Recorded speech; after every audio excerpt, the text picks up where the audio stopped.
Car your stocks में आपका स्वागत है। आपके साथ मैं हूं अभिषेक और मेरे साथ मेरी सहयोगी पूजा त्रिपाठी और मुंबई स्टूडियो से कविता थपलियाल। बाजार ने शुरुआत आज कमजोर की थी, लेकिन कमजोर शुरुआत के बाद रिकवरी बहुत अच्छी है और ये रिकवरी आ रही है बैंकिंग शेयरों के दम पर।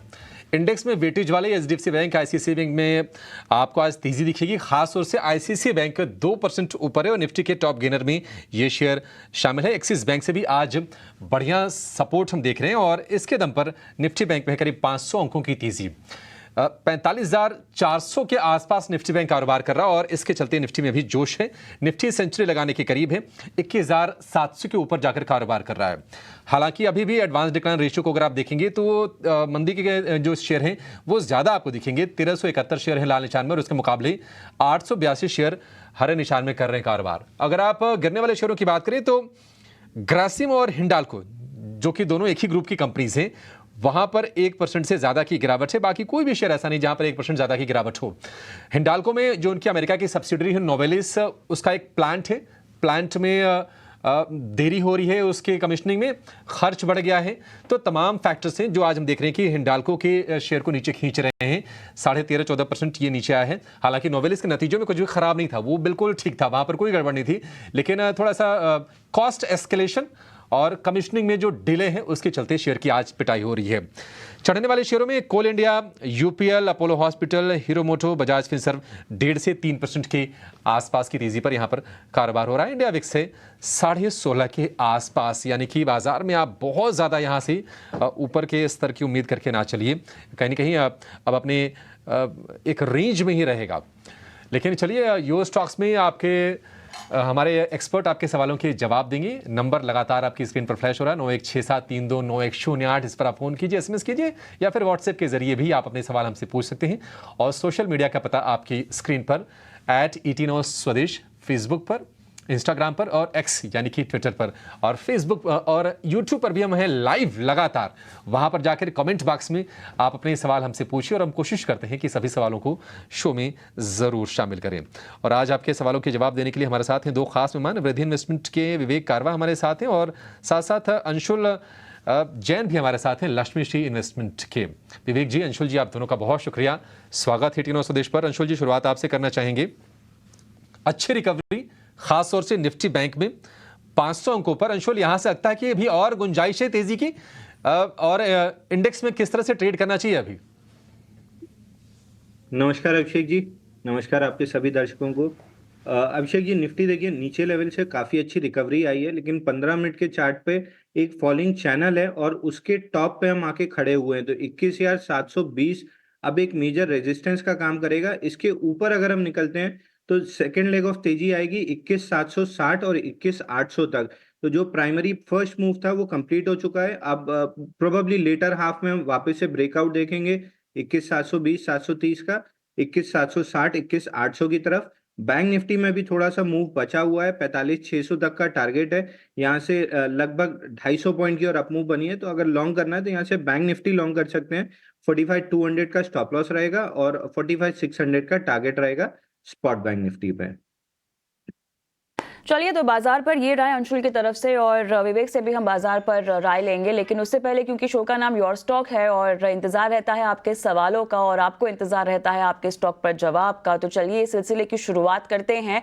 और देखिए, व्हाट्सएप पर आप अपने सवाल छोड़ सकते हैं। इस बीच अगर यूट्यूब पर भी देख रहे हैं तो वहां भी अपने सवाल छोड़ सकते हैं। एक बार सवाल छोड़ देंगे तो वैसे काफी होगा, हम आपके सवाल को नोट डाउन कर लेते हैं झटपट और हमारे एक्सपर्ट के सामने आपका सवाल पेश भी कर देते हैं। बहरहाल, शिवधर साहब गोरखपुर से मेरे साथ फोन लाइन पर हैं।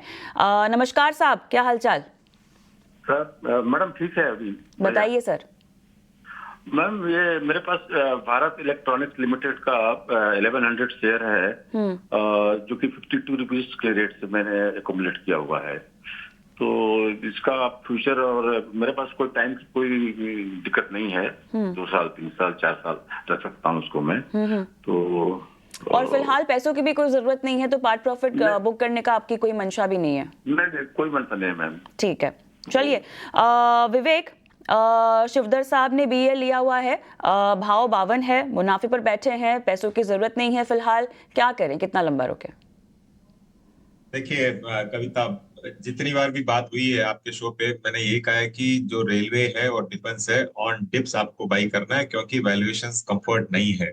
और ये भी बहुत बार हर शो में जहां पे भी मेरे को चांस मिला है, मौका मिला है, मैंने यही कहा है कि यहाँ इन दामों में अगर आप लेते हो तो हो सकता है कि अगले 2-3 साल आपको रिटर्न्स ना मिले कोई खास।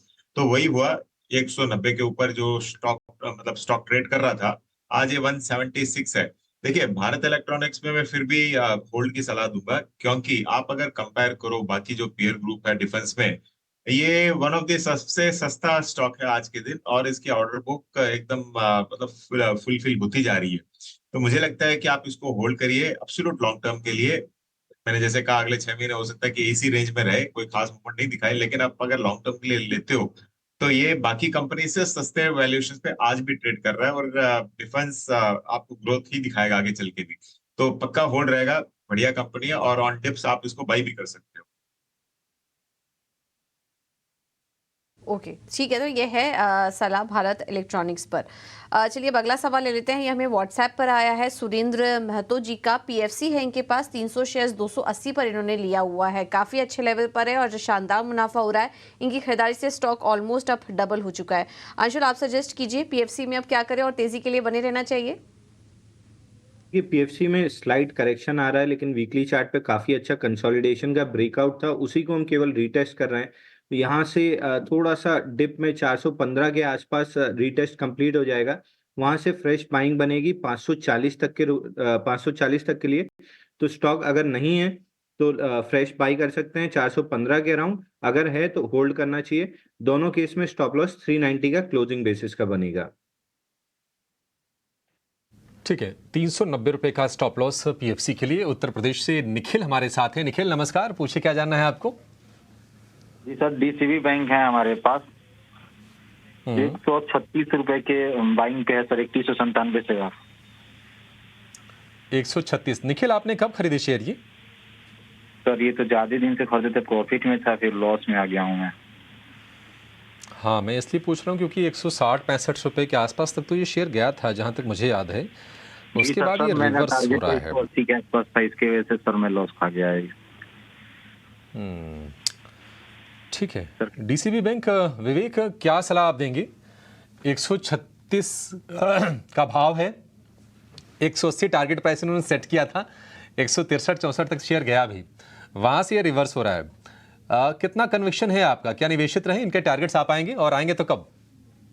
अभिषेक, मुझे ध्यान है जब ये करीबन 120-130 के बीच में था, तब अपनी बात हुई थी इसी शो में, जो बाई नाम वाला सेल मतलब शो है उसमें ही, कि यहाँ इन दामों में लेना चाहिए, और डीसीबी यहाँ से इंप्रूवमेंट दिखा रहा है। उसके बाद में वो काफी दौड़ा 160। मुझे लगता है कि आपने ऑफकोर्स प्रॉफिट बुक करना मिस कर दिया उधर, लेकिन इन दामों में ये वापस एक बाई रेंज में आ रहा है, तो इसको होल्ड करना चाहिए। बैंक यहाँ से इंप्रूवमेंट दिखा रही है, जो दिक्कतें थी बैंक में वो अब धीरे धीरे पीछे जा रही है, और वैल्यूएशन भी आप अगर कंपेयर करो तो दिख रहा है कि यहाँ से ये रिकवर वापस आपको दिखा सकता है। तो बाजार भी ओवरऑल गिरा है, इसके लिए भी एक प्रॉफिट बुकिंग आई है इसमें। आपको चिंता करने की कोई बात नहीं लग रही मुझे, आप इसको होल्ड कीजिए। ये 120 के नीचे नहीं जाना चाहिए, तो मतलब इसी रेंज में रहेगा और रिकवरी आपको दिखा सकता है। कुमार साहब राजस्थान से मेरे साथ इस वक्त फोन लाइन पर हैं। गगन, गुड मॉर्निंग। बताइए किस स्टॉक पर सवाल पूछना चाहते हैं? मैम, मुझे आईओसी के बारे में पूछना था। मेरे पास 139 के रेट पर करीब 800 शेयर्स है, तो अभी क्या मुझे इसे होल्ड करना है, या जो अभी मार्केट पोजीशंस है मिड कैप शेयर्स में उसके हिसाब से निकाल दो इसे? आपने वैसे जब लिया था तो क्या सोच के लिया था, कितना समय तक रुकने का सोचा था? ये मैम मैंने लॉन्ग टर्म के हिसाब से ही लिया है, मैं इसे करीब 2-3 साल तक होल्ड रख सकता हूँ। 2-3 साल तक होल्ड रख सकते हैं। फिलहाल आप मुनाफे पर भी बैठे हुए हैं। विवेक के पास एक सलाह ले लेती हूँ। विवेक, इनकी बाइंग प्राइस अच्छी है, मुनाफे पर भी है, लॉन्ग टर्म व्यू है, क्या कहेंगे? देखिए, जो ऑयल मार्केटिंग कंपनीज है, इन रनअप के बावजूद ऑन द एवरेज आप देखोगे कि 4 से लेके 6 पी के बीच में ये सारे शेयर्स अभी भी ट्रेड कर रहे हैं। और जो आईओसी है उसका रिफाइनरी मार्जिन आज के दिन ठीक है, क्रूड स्टेबल है, और जो कंपनी एक्सपेंशन कर रही है बाकी सेक्टर्स में, आगे चल के ईवी प्ले और हाइड्रोजन प्ले भी कंपनी मानी जाएगी। तो मुझे लगता है कि एब्सोल्यूट लॉन्ग टर्म, देखिए शॉर्ट टर्म में मैं वापस ये कह देता हूँ कि जो भी पीएसयू कंपनीज है इमीडिएटली नहीं दौड़ने वाले हैं, क्योंकि काफी रनअप आ चुका है। लेकिन जैसे निवेशक ने कहा कि लॉन्ग टर्म के लिए मैं रेडी हूँ लेने के लिए या होल्ड करने के लिए, तब तो मैं इस पे पक्का होल्ड की ही राय दूंगा, क्योंकि आगे चल के लग रहा है कि यहाँ से और भी अच्छे दिन आएंगे स्टॉक्स के। तो शॉर्ट टर्म में वॉलेटिलिटी रहेगी जो हम ऑलरेडी देख रहे हैं, और मुझे लगता है कि होल्ड करना चाहिए इसको।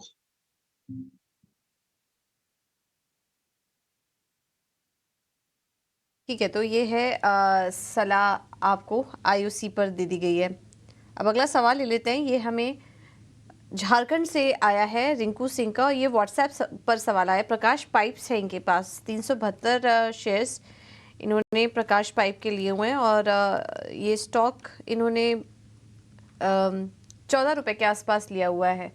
ये देखना, ओके, थोड़ा भाव चेक करना पड़ेगा। 320 का है, तो मुनाफा हो रहा है इनको इस स्टॉक में, और आज 3.5% ऊपर भी है ये स्टॉक। अंशुल, आप सजेस्ट करिए, प्रकाश पाइप कैसा लग रहा है आपको? देखिए, प्रकाश पाइप काफी बुलिश लग रहा है। वीकली चार्ट पे इसमें एक बड़ा बेस बना है, और बेस का अपर एंड 430 रुपए है, उसको ब्रेकआउट देके अभी रीटेस्ट कर रहा है। करंट वीक में भी काफी अच्छे लोअर वॉल्यूम्स पे रिट्रेस किया है, तो यहाँ पे एक ब्रेकआउट, फ्रेश ब्रेकआउट की जरूरत है 435 रुपए की। 435 निकलते से स्टॉक में वापस बुल रन स्टार्ट हो जाएगा, जिसका टारगेट लगभग 640 645 के आसपास रहेगा। तो मैं स्टॉक पे होल्ड की सलाह दूंगा, और अगर नहीं है तो 435 के ऊपर फ्रेश लॉन्ग्स भी कर सकते हैं, क्योंकि काफी हद तक ये इसमें वीकली बेस ब्रेकआउट करके रीटेस्ट कर रहा है। प्रकाश पाइप्स को लेकर ये व्यू। वैसे आज विभोर स्टील ट्यूब्स का भी आज आईपीओ खुल रहा है, थोड़ी देर में उसका विश्लेषण भी हम करेंगे। आस्था जैन हमारे साथ जुड़ेंगी आईपीओ कॉर्नर में, और उस पर बिल्कुल, हालांकि साइज बड़ा छोटा है, 72 करोड़ रुपए का ही इशू साइज है, लेकिन आपको करना क्या है आईपीओ में, क्या पैसे लगाने हैं, इस पर हम विस्तृत चर्चा करेंगे और बिल्कुल सटीक राय आपको देंगे लिस्टिंग को लेकर भी। दिल्ली चलेंगे, दिल्ली से हिमांशु हमारे साथ हैं। हिमांशु नमस्कार, कौन सा शेयर है आपके पास? नमस्कार सर। हेलो जी हिमांशु, सवाल पूछिए अपना। सर, वही एनबीसीसी का पूछना था मुझे। 252 शेयर मैंने लिया हुआ था, और 164 के एवरेज पे लिया था सर।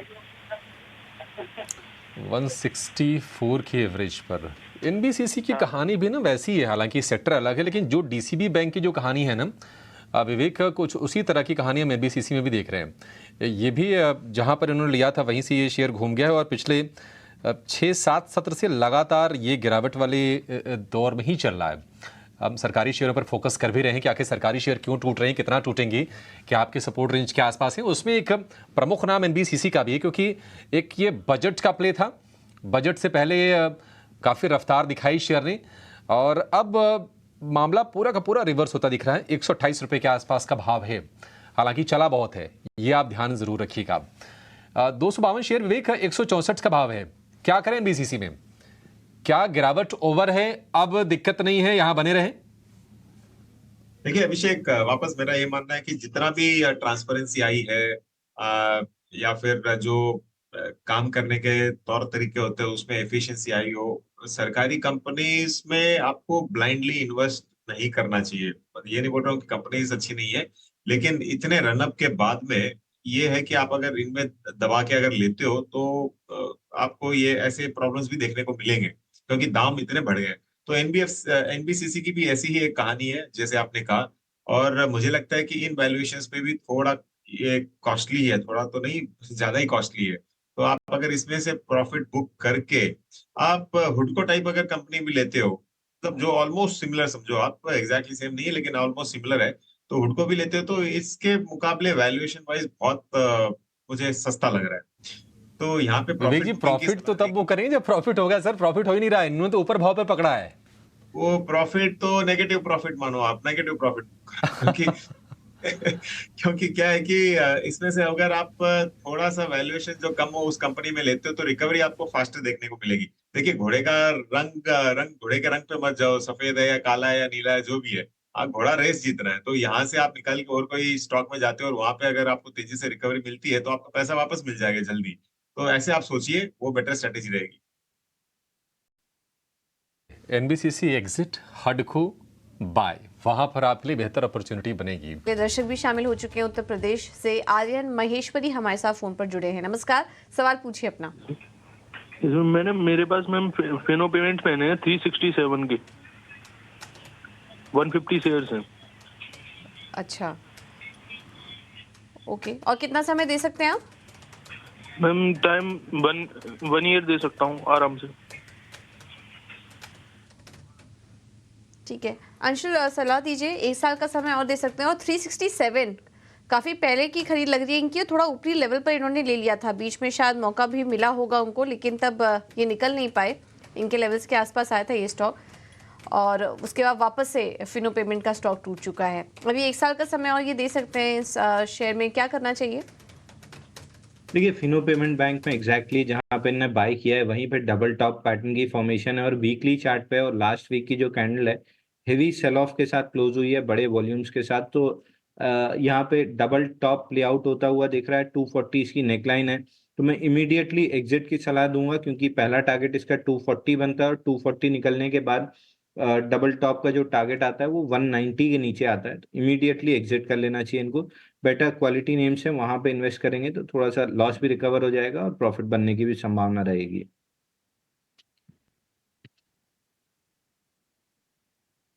ओके, ठीक है। तो ये है सलाह फिनो पेमेंट्स के स्टॉक पर। चलिए अब रुक करते हैं हमारे अगले सेगमेंट का, आईपीओ कॉर्नर।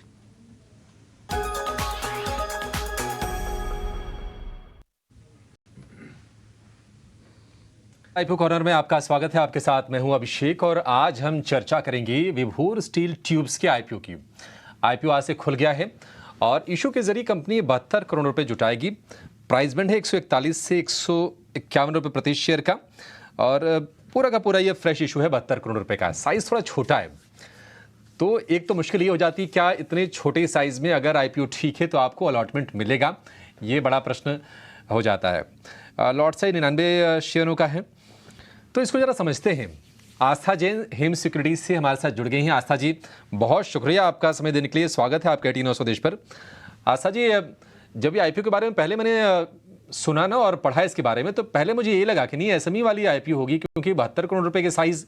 अच्छा, एक चीज़ और हजम नहीं हो रही है, 1000 करोड़ रुपए की इसकी रेवेन्यू है, और आईपीओ के जरिए जो रेज कर रहे हैं 72 करोड़ रुपए। तो क्या कोई वाकई कोई मोटिव है आईपीओ का, या फिर सिर्फ मार्केट में लिस्ट होना है, बाजार में उपस्थिति दर्ज करा देनी है, इसलिए आईपीओ आ रहा है? ये गुड मॉर्निंग अभिषेक जी। बिल्कुल, ये अगर कंपनी की बात करें तो सबसे पहले इश्यू साइज बहुत छोटा है, 72 करोड़ का। यूजुअली हम एसएमई बोर्ड्स पे देखते हैं ऐसे, तो ये तो आपने एकदम सही यहाँ पे फरमाया। और यहाँ पे क्या है, मार्जिन्स कम है। ऑल्दो टॉप लाइन काफी बढ़िया दिख रही है, आप 1000 करोड़ की जो आप बात कर रहे थे, लेकिन मार्जिन्स जो नेट प्रॉफिट मार्जिन है वो सिर्फ 1% पे ये ट्रेड करते हैं, या फिर ये फाइनेंशियली दिखाते हैं। तो मार्जिन्स यहाँ पे काफी थिन है। और दूसरी तरफ देखा जाए तो जो इनका मेन ऑब्जेक्ट ऑफ इश्यू है वो है, इनको वर्किंग कैपिटल की जो जरूरत रहती है उसकी वजह से है, क्योंकि नई कैपेसिटी अभी किक इन होने वाली है। तो वो एक मेन ग्रोथ ड्राइवर हो सकती है। सबसे पहले मैं कंपनी के बारे में बता दूं, कंपनी जो है बेसिकली पाइप्स वगैरह बनाती है, जिसमें हम बोल सकते हैं कि इलेक्ट्रिक रेसिस्टेंट पाइप होते हैं, और क्रैश बैरियर्स होते हैं, हॉट डिप्स वगैरह पाइप्स रहते हैं। तो अलग अलग तरीके के ये लोग गैल्वेनाइज्ड पाइप बनाते हैं, जो कहाँ यूज होते हैं, आपके एग्रीकल्चर सेक्टर में, रियल एस्टेट में, कंस्ट्रक्शन इंजीनियरिंग में, ऑटोमोबाइल्स में, टेलीकॉम में। तो ये सभी क्षेत्रों में ये यूज होते हैं। अब अगर कंपनी की बात करें तो इश्यू साइज तो छोटा है, लेकिन क्योंकि ऑब्जेक्ट ऑफ इश्यू यहाँ पे वर्किंग कैपिटल को लेके है, तो मुझे लगता है, और उसमें से भी क्योंकि 72 करोड़ में से 62 करोड़ तो इनका वहीं पे डिप्लॉय होने वाला है, तो वो एक यहाँ पे ट्रिगर हो सकता है कि आगे जाते हुए कंपनी यहाँ पे हमें ग्रोथ ट्रेजेक्टरी पे जाती हुई दिखे। बल्कि अब वैसे देखा जाए तो बात तो सही है, थिन मार्जिन होने की वजह से टॉप लाइन हैवी दिखती है, लेकिन बॉटम लाइन इतनी हैवी नहीं है। ठीक है, तो ये अपडेट हो गया, और क्या उसमें प्रॉब्लम है ये भी आपको पता चल गया। अच्छा आस्था जी, ये बताइए कि जो आपने कैटेगरीज गिनाई है कि कौन कौन से पाइप ये मैन्युफैक्चर कर रही है, तो क्या ये B2B में भी काम कर रही है, या फिर B2C में भी है ये? बेसिकली इनका 90% ऑफ द रेवेन्यू जो है वो जिंदाल पाइप्स के साथ इनका लॉन्ग टर्म एसोसिएशन है, तो वहां से आता है। अभी अगर हम जिंदाल पाइप्स की बात करें तो ये इनके मेजर हम बोल सकते हैं कि मार्की क्लाइंट है, क्योंकि 90% रेवेन्यू तो यही से जनरेट होता है। और ये जिंदाल पाइप के लिए जो बनाते हैं, पाइप्स वगैरह बनाते हैं, पहले तो इन्होंने जॉब वर्क के साथ स्टार्ट किया, पाइप्स बनाने लगे हैं इसमें। और जिंदाल स्टार के नाम से ये पाइप्स बनाए जाते हैं। और ये जो कॉन्ट्रैक्ट है उसके तहत मिनिमम जो कॉन्ट्रैक्ट क्वांटिटी रहती है वो 1 लाख मेट्रिक टन की रहती है, जो इनकी जिंदाल पाइप से है। तो आप यही मान के चलिए कि ये B2B में है, क्योंकि ये 90% रेवेन्यू तो वहीं से जनरेट हो रहा है, जिंदाल पाइप से। और बाकी का जो रेवेन्यू है फिर वो उसके अलावा है। तो पैसे का जो इस्तेमाल होगा वो वर्किंग कैपिटल और जनरल कॉर्पोरेट पर्पस के लिए होगा। आशा जी, फिर सवाल ये है कि क्या इस पर विचार करें फिर, क्योंकि आप एक तो मतलब ये छोटा साइज़ होता है तो वैसे ही आप इतना दिमाग लगाइए, अप्लाई कीजिए, फिर वेट कीजिए, फिर अलॉटमेंट मिले ना मिले, उसके बाद ग्रोथ को लेकर भी कंसर्न्स हैं, तो करना क्या है इसमें, आप क्या सलाह दे रही हैं? देखिए, ग्रोथ को लेके मैं कंसर्न्स तो नहीं मानूँगी, क्योंकि इनका अभी 3% पूरे रेवेन्यू का एक्सपोर्ट से आ रहा है। लेकिन अब इन्होंने अपना फ़ोकस बना दिया है 10 कंट्रीज़ में, और ये एक्सपोर्ट बढ़ाने वाले हैं। दूसरी तरफ ऑब्जेक्ट ऑफ इश्यू जिस तरह से इन्होंने बोला है, मुझे लगता है जो नई कैपेसिटी होगी किक इन, वो भी यहाँ पे कंपनी को मदद करती हुई नज़र आएगी आगे के लिए कैपेसिटी एक्सपेंशन के लिए। तो ग्रोथ यहाँ पे होती हुई नज़र आएगी। इस इश्यू के साथ जो मेन पॉज़िटिव है, वो इसकी वैल्यूएशन है। और इसमें कोई दो राय नहीं कि जब इस तरह के छोटे साइज़ के इश्यूज़ आते हैं, तो वहाँ पे वैल्यूएशन भी रीज़नेबल रखी जाती है। बड़े-बड़े पीयर्स इसमें बताए गए हैं जो इनके आरएचपी में मेंशन है, एपीएल, अपोलो ट्यूब्स वगैरह, तो उनके सामने अगर मैं वैल्यूएशन का ये पैरामीटर देखती हूँ, तो वो रीज़नेबल लगता है, क्योंकि मेरे हिसाब से ये 13 या 14 के पीई मल्टीपल पे आ रहे हैं post issue annualised H1 of FY24 के फिगर्स को मैं कंसिडर करती हूँ। वहीं जो इनके पीयर्स हैं, उनके पीई मल्टीपल तो काफ़ी हाई हैं, 20 से तो काफ़ी ऊपर हैं, किसी में 30 भी हैं। तो उस हिसाब से कंपेटिटर्स के हिसाब से जो वैल्यूएशन दी गई है वो रीज़नेबल है, और वो एक मुख्य कारण है इस इश्यू को सब्सक्राइब रेटिंग देने का हमारी तरफ से। तो हमने इसे सब्सक्राइब की रेटिंग दी है, लिस्टिंग गेन के लिए और लॉन्ग टर्म के लिए, दोनों के लिए लगाया जाए। और क्योंकि रीज़नेबल वैल्यूएशन है, तो यहाँ पे लिस्टिंग गेन होने की भी उम्मीद है। हाँ, ठीक है, लिस्टिंग गेन होने की भी उम्मीद है। आशा जी, एक प्रश्न मेरे दिमाग में है और शायद हमारे जो तमाम दर्शक होंगे वो भी सोच रहे होंगे। अब इतनी छोटी साइज जब आईपीओ आया ना, तो मैं ये सोच रहा था कि क्या कोई साइज डिफाइंड है, अगर हम नीचे की बात करें कि इससे कम का आईपीओ नहीं आ सकता है, ज़्यादा वाला छोड़ देते हैं, कोई प्राइस डिफाइंड है उसमें? देखिए, वैसे ज़्यादातर हमने देखा है कि जो छोटे साइज़ के इश्यूज़ होते हैं वो एसएमई बोर्ड पे ही ज़्यादातर लिस्ट होते हैं। तो एज़ सच तो जो नॉर्म्स है वो पूरे ही अलग हैं। अगर एसएमई एक्सचेंज पे लिस्ट कराना है, तो वहाँ पे पोस्ट इश्यू कैपिटल का एक पैरामीटर सेट किया गया है, और बेसिकली एसएमई के जो भी इश्यूज़ रहते हैं उनमें मेन रेगुलेटर एक्सचेंजेस रहते हैं। मेन बोर्ड में मेन रेगुलेटर आपका सेबी रहता है, लेकिन दोनों के पैरामीटर्स डिफाइन हैं। तो वो पैरामीटर्स के अंतर्गत ही ये डिसाइड किया जाता है कि छोटे साइज के इश्यू कौन से एक्सचेंज पे जाए जाएंगे। Post issue paid up capital 25 crore, उससे ज्यादा, इस तरह के 3-4 नॉर्म्स हैं।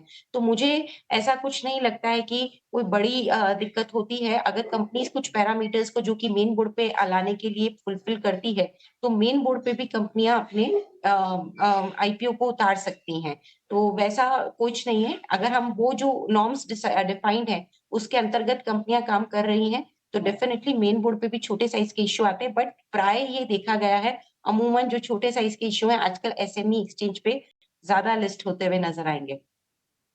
ठीक है आस्था जी, वैसे तो पाइप बनाने वाली बहुत सारी कंपनियां हैं, जिसमें कि वेल्सपन कॉर्प भी है और भी तमाम कंपनीज हैं।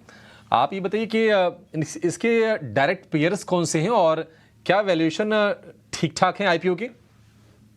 बिल्कुल, वैल्यूएशन के ही रीजन से मैंने सब्सक्राइब की रेटिंग दी है, क्योंकि वैल्यूएशन ठीक-ठाक है। वेल्सपन कॉर्प आपने बोला, एपीएल, अपोलो ट्यूब्स मैं आपको जैसा बता रही हूँ कि एक पेयर है, तो उन सब के जो पी मल्टीपल है अगर आप देखने जाएंगे तो काफी हाई लेवल पे है। ये मात्र 13.5 के पी मल्टीपल पे आ रहा है, तो यहाँ पे वैल्यूएशन कंफर्ट अच्छा है। स्कोप छोड़ा है लिस्टिंग के दिन गेन होने के लिए, और इसी वजह से हम लोगों ने रिकमेंडेशन सब्सक्राइब की दी है लिस्टिंग गेन और लॉन्ग टर्म के पर्सपेक्टिव से। आस्था जी, आखिरी सवाल, अगर कोई अप्लाई करता है अगर तो अलॉटमेंट मिलने की संभावना कितनी है, और ये बताइए कि कितने लिस्टिंग गेन की उम्मीद करके चलें इसमें भी आप कंजर्वेटिव रहेंगी या फिर थोड़ा छोटा आईपीओ है तो थोड़े बड़ी उम्मीदें करके चलें इसमें? देखिए, छोटा आईपीओ होता है तो उसमें एक और चीज होती है, वो ट्रेड टू ट्रेड कैटेगरी में भी लिस्ट होते हैं। तो ये भी एक पैरामीटर हमेशा ध्यान रखना चाहिए कि छोटे इश्यूज जो होते हैं उनके लिए डिफाइंड है कि वो ट्रेड टू ट्रेड कैटेगरी में लिस्ट होंगे। तो वो एक चीज है। तो यहाँ पे लिस्टिंग गेन होने की और उम्मीद अच्छी खासी है, क्योंकि वैल्यूएशन तो बिल्कुल रीजनेबल है। तो यहाँ पे मैं कंजर्वेटिव तो देखिए हमेशा रहना अच्छा ही रहता है, बट मुझे ऐसा लगता है कि यहाँ पे 25-30% के ऊपर के भी हमें गेन्स देखने को मिलेंगे, तो बिल्कुल लगाइए इसमें। एक लक अपना ट्राई करिए, क्योंकि इश्यू साइज बहुत छोटा है। अलॉटमेंट आने की उम्मीद बहुत ही कम है, लेकिन अगर अलॉटमेंट आए तो यहाँ पे अच्छे लिस्टिंग गेन होने की उम्मीद है, क्योंकि रीजनेबल वैल्यूएशन किया गया है। सो यहाँ पे बढ़िया अच्छे खासे लिस्टिंग गेन के लिए यहाँ पे उम्मीद रख के लगाने की यहाँ पे हम राय देंगे, जिसमें 30% के ऊपर के रिटर्न्स हमें देखने को मिलेंगे। ठीक है, शुक्रिया आस्था जी। तो वैल्यूएशंस वाजिब हैं और अच्छे लिस्टिंग गेन के लिए आपको इसमें पैसे लगाने की सलाह है। अगले दर्शक को शामिल कर लेते हैं। हमारे साथ दिल्ली से सार्थक जुड़े हैं फोन लाइन पर। सार्थक जी नमस्कार, सवाल पूछिए अपना।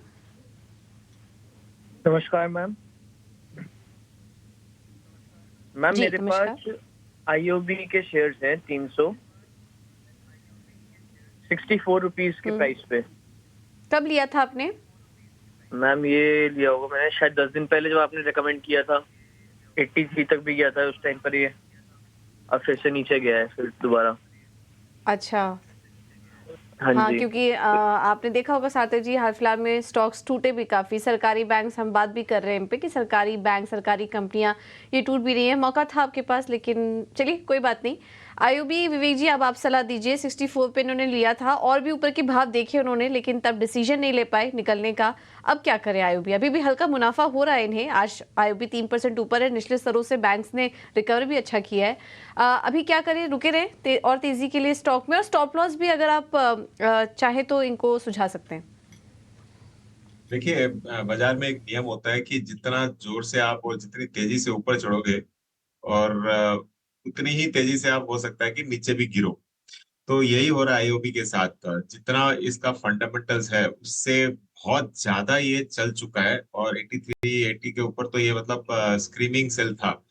मुझे लगता है कि आपको यहाँ पे भी इसमें प्रॉफिट बुक करना चाहिए। स्टॉक बहुत महंगा है। अब देखिए, जो बाजार में कभी होता है कि बाजार कभी कभी फंडामेंटल्स को इग्नोर करता है, तो ये नहीं बोल रहा कि ऊपर नहीं जाएगा, लेकिन मुझे तो ये लगता है कि आपको इसमें प्रॉफिट बुक करना चाहिए। और आपको सही में अगर एक सावधानी के साथ अगर मुनाफा कमाना है और आपको मतलब जो स्टेट बैंक है या फिर पंजाब नेशनल है, बैंक ऑफ बड़ौदा, उनमें आज भी आप अगर निवेश करते हो तो आपको इससे बेहतर रिटर्न्स मिल सकते हैं ज्यादा सेफ्टी के साथ। तो पीएसयू बैंक में रहना है तो बाकी बैंक्स में रहिए, आईओबी में। ठीक है, ये सलाह सरकारी बैंकों पर। लेकिन अब उस खबर का रुख करेंगे जिसके बारे में सबसे पहला अपडेट आपको ET Now स्वदेश ने दिया था। जी हाँ, MCX पर ट्रेडिंग में देरी हो रही है। 9 बजे एक्सचेंज खुलता है, लेकिन अब अपडेट ये आया है कि 1 बजे से ट्रेडिंग शुरू होगी। तो रह रहे कि अपडेट्स आ रहे हैं और इस टाइम को आगे बढ़ाया जा रहा है। और इस खबर पर बहुत ही बारीकी से नज़र बनाए हुए हैं हमारे सहयोगी विश्व मोहन कुमार, जो कि कमोडिटी मार्केट को बहुत करीब से ट्रैक करते हैं और कमोडिटी के सारे अपडेट्स आपके लिए लेकर आते हैं। विश्व मोहन, आपकी लगातार बात भी हो रही होगी MCX से, एक्सचेंज के ऑफिशियल से। क्या अपडेट निकल के आया? आखिर प्रॉब्लम क्या है? क्यों देरी हो रही है ये? देखिए, वो लोग खुलकर कोई बोलने के लिए तैयार नहीं है। हमने इनवाइट भी किया था कि हमारे शो में आइए, हमारे चैनल पे आइए और बताइए लोगों को कि दिक्कतें क्या है। उन्होंने सिर्फ इतना कहा कि टेक्निकल दिक्कतों की वजह से ट्रेडिंग शुरू होने में देरी हो रही है। पहले उन्होंने जो टाइम दिया था, उनकी कम्युनिकेशन टीम की तरफ से हमें बताया गया था कि 10 बजे ट्रेडिंग शुरू हो जाएगी। 9 बजे का टाइम होता है, 10 बजे का पहला टाइम। 10 बजे के आसपास फिर से नया मैसेज आया कि अब 11 बजे शुरू होगी। उसके बाद उन्होंने फिर से ऑफिशियल नोटिफिकेशन जारी किया कि अब ट्रेडिंग की शुरुआत 1 बजे से होगी। कई सारे ब्रोकर जो पार्टिसिपेंट्स हैं, MCX के जो मेंबर्स हैं, उनका कहना है कि अगर बार बार देरी कर रहे हैं, इससे अच्छा हो कि पूरे दिन के लिए बंद कर दीजिए, कि उनसे लोगों को दिक्कत हो रही है, उनके क्लाइंट उनको बार बार पूछ रहे हैं। और जब से TCS के प्लेटफॉर्म पर शिफ्ट हुआ MCX, 16 अक्टूबर से शुरुआत हुई थी, उसके बाद से टेक्निकल दिक्कतें पूरी तरह से खत्म नहीं हुई। कई बार इस तरह की छोटी मोटी ग्लिचेज आई हैं, लेकिन ये बड़ा ग्लिच है कि पूरे आधे दिन तक आपके लिए आपके प्लेटफॉर्म पे नॉन एग्री मार्केट में ट्रेडिंग नहीं होती है। तो नॉन एग्री मार्केट में सबसे ज़्यादा वॉल्यूम, सबसे ज़्यादा लिक्विडिटी MCX के पास है, 90% से ज़्यादा वॉल्यूम यहीं पे क्लॉक होता है। तो ऐसे में सवाल उठता है कि लोग नॉन एग्री मार्केट में, इंडियन मार्केट में आज ट्रेडिंग कैसे करें, कैसे हेज करें। जो कारोबारी है, जिनका एक्सपोजर बाहर में है, उनके लिए दिक्कत हो रही है और सवाल सॉफ्टवेयर को लेकर फिर से हो रहे हैं। अभिषेक, विश्वमोहन, MCX पर तो एग्री और नॉन एग्री दोनों की ट्रेडिंग होती है, तो आप जरा ये क्लियर कर दीजिए कि क्या सिर्फ नॉन एग्री पर ट्रेडिंग अभी नहीं शुरू हुई या फिर एग्री का भी वही हाल है? भी कॉन्ट्रैक्ट है, किसी भी कॉन्ट्रैक्ट में MCX पर ट्रेडिंग नहीं हो रही है। वहां पर टेक्निकल दिक्कतें पूरे एक्सचेंज के लेवल पर है। हालांकि वहां पर जो एग्री की ट्रेडिंग होती है वो कॉटन की होती है, MCX कॉटन की, जहां पर वॉल्यूम बहुत ही नॉमिनल है, और मेंथा ऑयल की ट्रेडिंग होती है। इसलिए मैं उसकी बात नहीं कर पाया। लेकिन नॉन एग्री का वॉल्यूम 90% अकेले देश में MCX अकेले क्लॉक करता है। तो एक बड़ी चिंता है कि इतने बड़े पार्टिसिपेंट्स को आप कैटर कर रहे हो और आपके सॉफ्टवेयर में इस तरह की दिक्कतें हैं। अब पूरी तरह से खुलकर आप अपडेट भी नहीं कर रहे हैं कि हुआ क्या है। कोई स्पोक्स पर्सन वहां से आना चाहिए, कोई बोलना चाहिए एक्सचेंज की तरफ से क्या दिक्कतें, कब तक शुरू होगी, पूरी तरह से खुलकर बोलना चाहिए इसमें एक्सचेंज को। जिस पर चुप्पी साधे हुए हमने संपर्क करने की कोशिश की, लेकिन कोई अपडेट निकल के नहीं आ रहा है। विश्वमोहन, अब जहां तक मुझे याद है, कभी इस तरह की डिले, क्योंकि ये 15 अक्टूबर को मॉक ट्रेडिंग सेशन हुआ था, 16 अक्टूबर से नए प्लेटफॉर्म पे MCX शिफ्ट करके, और आप बता रहे हैं कि लगातार रह रहे कि ग्लिचेस आते रहे हैं। क्या आपको क्या ऐसा इंसिडेंट याद आता है कि 4 घंटे डिले होकर ट्रेडिंग की शुरुआत हुई हो कभी? नहीं, 4 घंटे इस तरह की डिले तो कभी भी इस तरह की दिक्कतें कभी भी नहीं आई है। हालांकि जब TCS के प्लेटफॉर्म पे इन्होंने शिफ्ट किया था तो पहले दिन 1.5-2 घंटे के आसपास की देरी से शुरुआत हुई थी, लेकिन इतनी देरी, 4 घंटे की देरी कभी भी नहीं हुई है। और उसके लिए पूरी तरह से उसकी तरफ से बयान भी जारी किया जाता है। सिर्फ एक लाइन का नोटिफिकेशन आ रहा है कि टेक्निकल दिक्कतों की वजह से वो शुरू नहीं कर पा रहे हैं। अब क्या दिक्कतें हैं ये खुलकर बोलना चाहिए उनको। सॉफ्टवेयर से रिलेटेड समस्याएं हैं या इंटरनल कुछ दिक्कतें हैं, इस पर तो उन्हें बोलना चाहिए। ठीक है विश्वमोहन, उम्मीद करेंगे कि आप जो बड़े ट्रेडर्स हैं, जो बड़े ब्रोकिंग फर्म्स हैं, उनसे आप बातचीत करेंगे और मामले की तह तक जाएंगे, क्योंकि हो सकता है कि हमको आपको इन्फॉर्मेशन वो साझा ना हो, लेकिन जो डायरेक्ट कह सकते हैं कि शेयर होल्डर हैं, उनको ज़रूर इसके बारे में कुछ पता होगा। तो आप ज़रा उनसे बातचीत कीजिएगा और मामले की और तह तक जाने की कोशिशों को फिलहाल यहाँ पर समेटेंगे। पूजा को, कविता को और मुझे आप इजाज़त दीजिए। विवेक जी और अंशुल जी, आप दोनों का बहुत शुक्रिया समय देने के लिए, और माफ़ी चाहेंगे आज थोड़ा सा कम समय दे पाए, कुछ खबरें आ गई और कुछ ऐसे अपडेट्स आ गए जिसको लेना बहुत ज़रूरी था। बहरहाल बहुत शुक्रिया आपका।